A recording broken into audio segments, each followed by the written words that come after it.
Una teoría conspirativa es una creencia o explicación que propone la existencia de una conspiración secreta, o un plan oculto por parte de individuos o grupos poderosos para manipular eventos, influir en resultados, o lograr objetivos específicos, generalmente a expensas del interés público o en detrimento de ciertas personas o grupos. Estas teorías suelen estar respaldadas por evidencia anecdótica, interpretaciones selectivas de datos, y a menudo carecen de fundamentos sólidos en pruebas concretas o verificables. Sin embargo, a lo largo de la historia han habido excepciones a esta regla, dado que actualmente se ha confirmado la veracidad de algunas de estas teorías, dejando la posibilidad de que algunas de estas teorías puedan tener fundamentos reales, y que la supuesta verdad salga a la luz luego de años de investigación y desclasificación de documentos. A la plataforma no le suele gustar mucho que se hablen de estos temas, así que espero que no me restrinjan o tumben el video. Sin nada más que agregar, sean bienvenidos al iceberg de las teorías conspirativas que resultaron ser ciertas.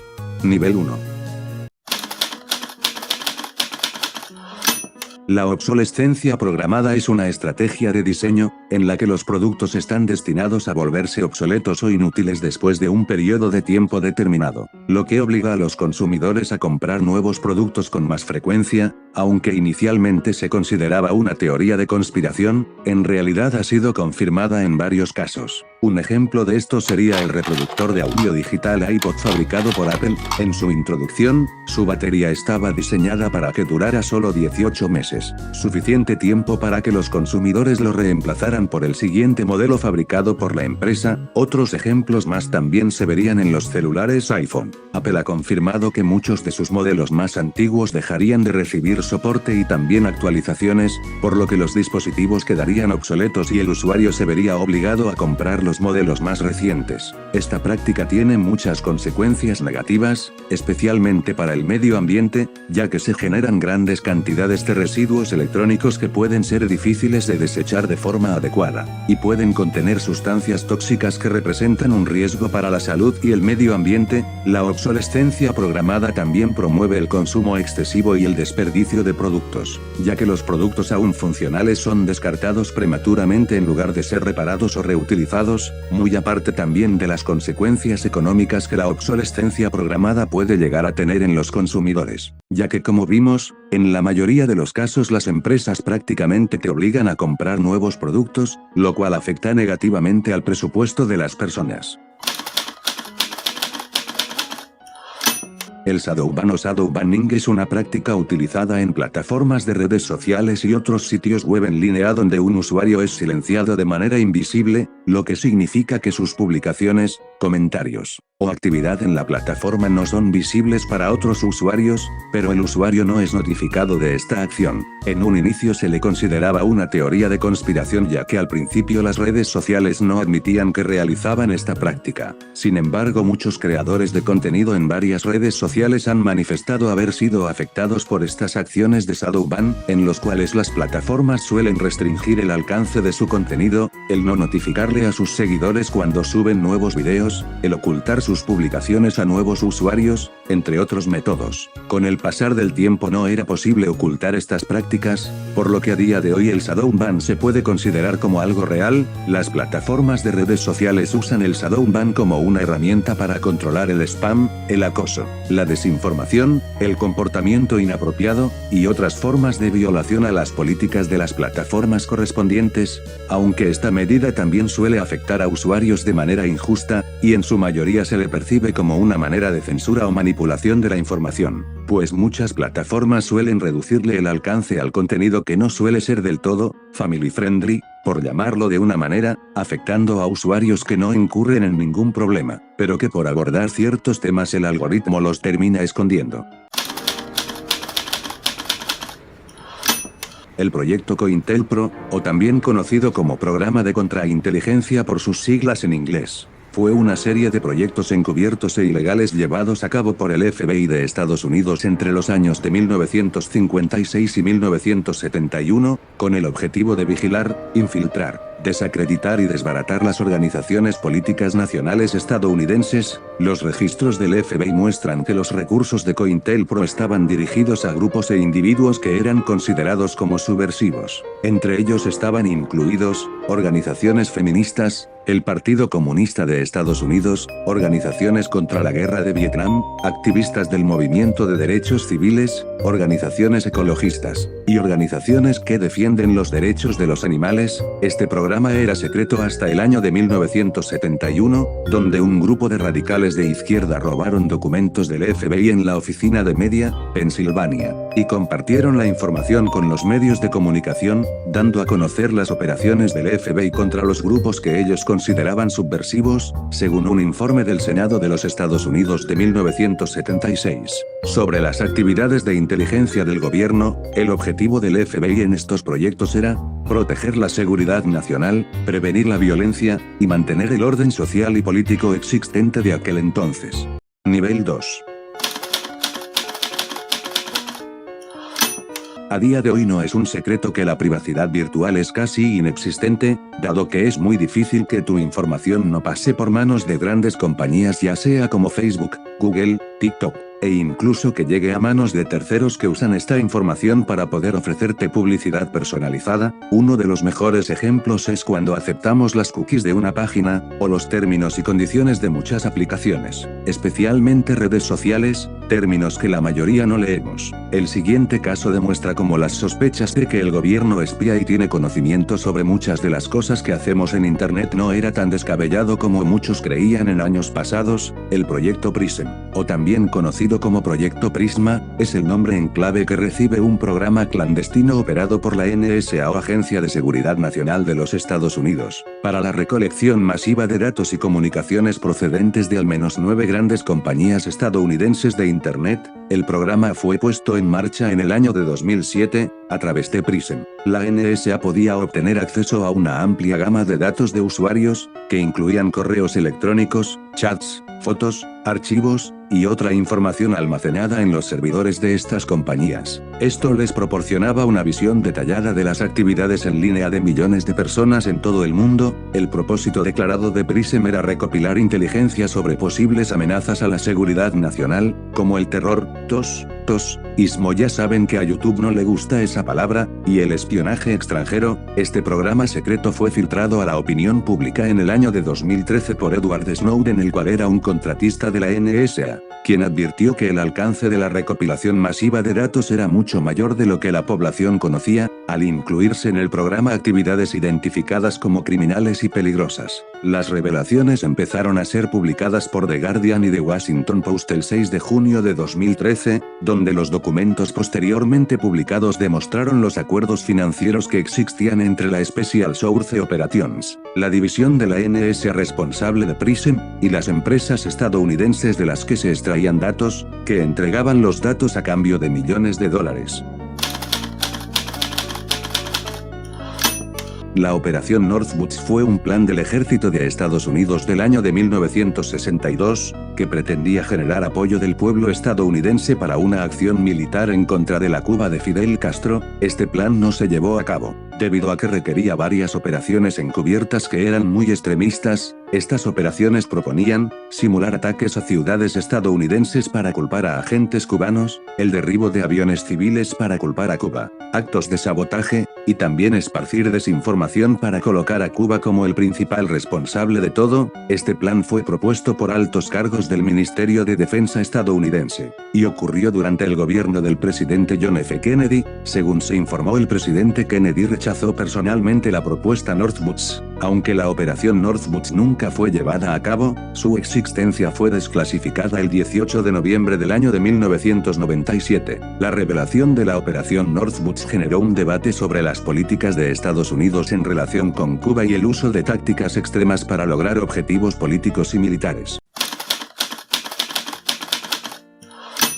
La Operación Paperclip, o también llamada Operación Sujetapapeles, es un nombre en clave de una operación realizada por el Servicio de Inteligencia Militar de los Estados Unidos que se llevó a cabo al final de la Segunda Guerra Mundial en 1945. Su finalidad era la de reclutar científicos e ingenieros alemanes, entre ellos estaban incluidos muchos exmiembros del partido Sí, perdón, pero a YouTube no le gusta esa palabra XD. Principalmente estaban interesados en los especialistas en cohetes, armas químicas y la experimentación médica. para mediados de 1945, cuando la Segunda Guerra Mundial había terminado, Estados Unidos y la Unión Soviética entablaron una dura disputa por quedarse con la mayor porción posible de los avances científicos y tecnológicos de Alemania, sobre todo en sus desarrollos en industria militar, particularmente la aeronáutica y química. En julio de ese año se inició el primer programa de reclutamiento de científicos alemanes, conocido como Operación Overcast.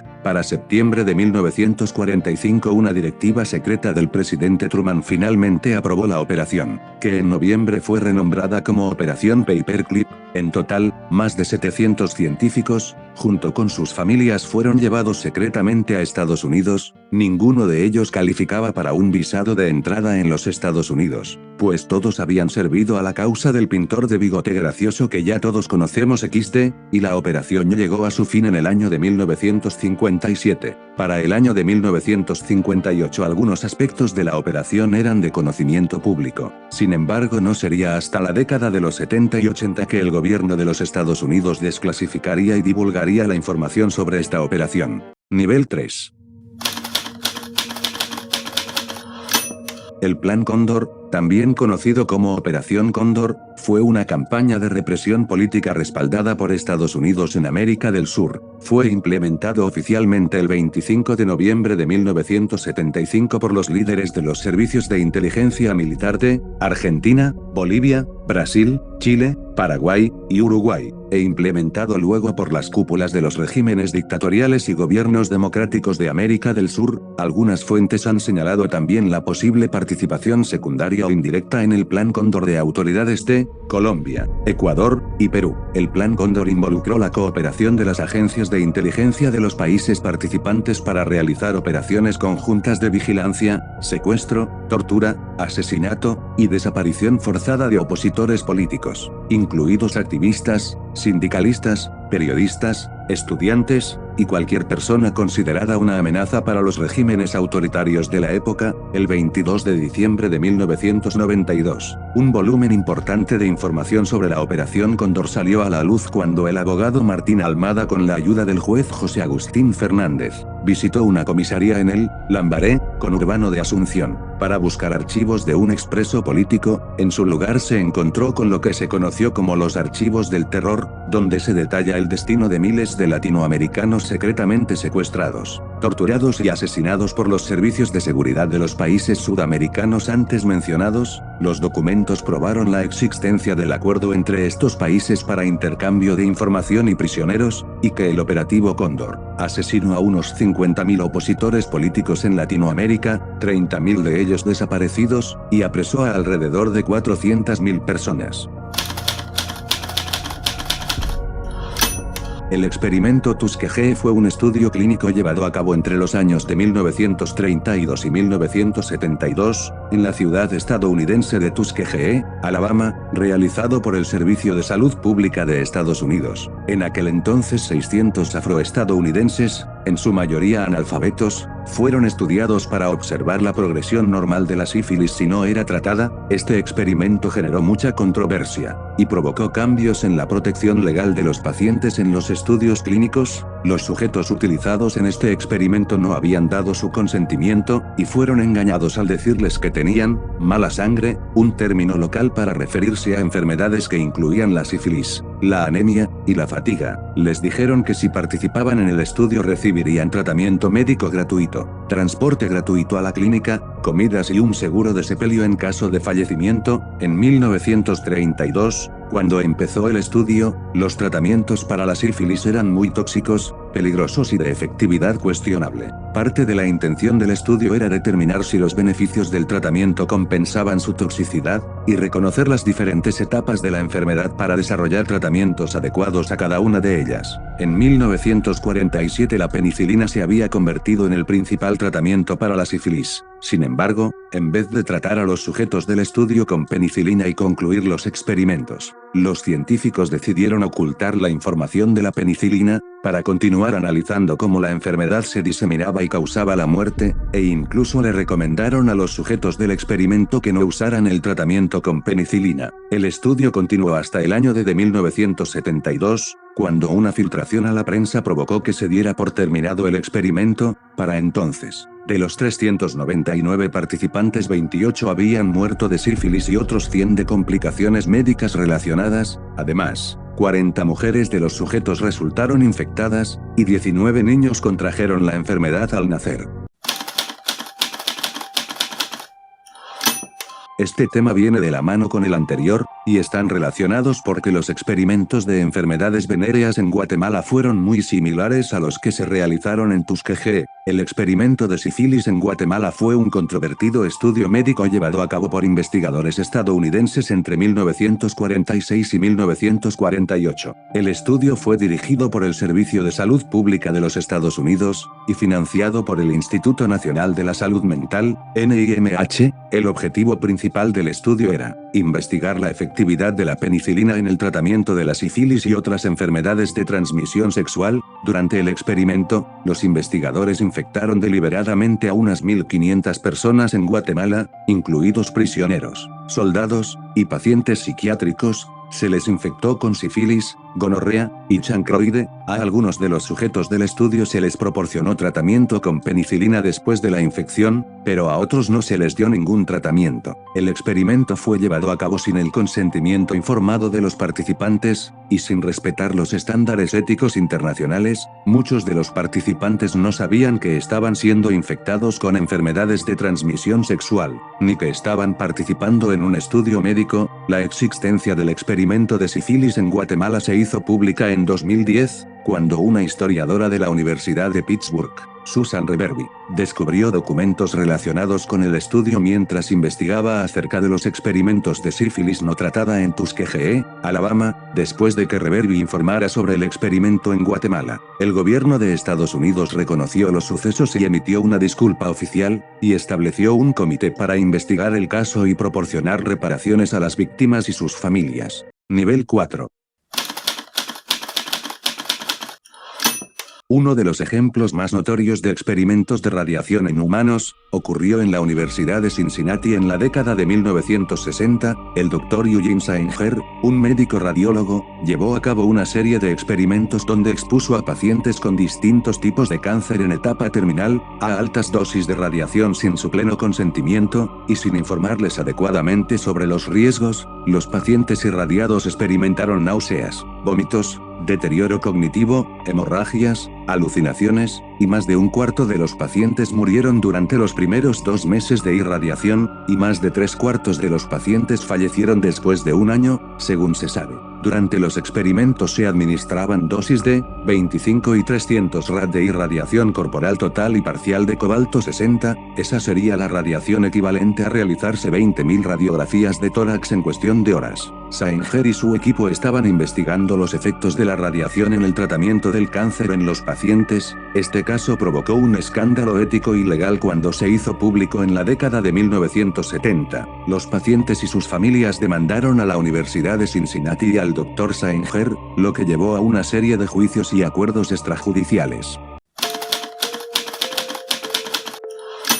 Llegamos con uno de los casos de conspiración más conocidos, el proyecto MKUltra, o también conocido como Programa de Control Mental de la CIA, es el nombre en clave dado a un programa secreto e ilegal diseñado y ejecutado por la CIA, y tuvo sus orígenes en el año de 1953. Durante el programa se realizaron experimentos en seres humanos sin su debido consentimiento. Estos ensayos en humanos estaban destinados a identificar y desarrollar nuevas sustancias y procedimientos para utilizarlos en interrogatorios y torturas, con el fin de debilitar al individuo y obligarlo a confesar con técnicas de control mental. Las diferentes técnicas empleadas en el programa MKUltra fueron la terapia de shock, la alteración de las funciones cerebrales mediante la administración de sustancias como el LSD, del cual se terminó descartando su uso debido a que sus efectos eran imprevisibles. También se realizaron pruebas de hipnosis, privación sensorial, aislamiento, entre otros métodos. Los sujetos de prueba eran empleados de la CIA, miembros de los servicios militares, médicos, indigentes, pacientes con enfermedades mentales, etc.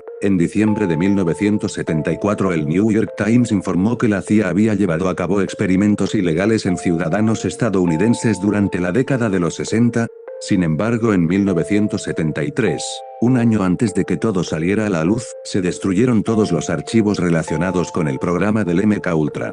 lo que hace imposible una investigación completa del MKUltra, debido a la eliminación de documentos antes mencionada, la naturaleza incontrolada de los experimentos, la falta de datos de seguimiento, fueron factores que se sumaron a mantener en una completa incógnita el número de víctimas, sus identidades, y el impacto de estos experimentos.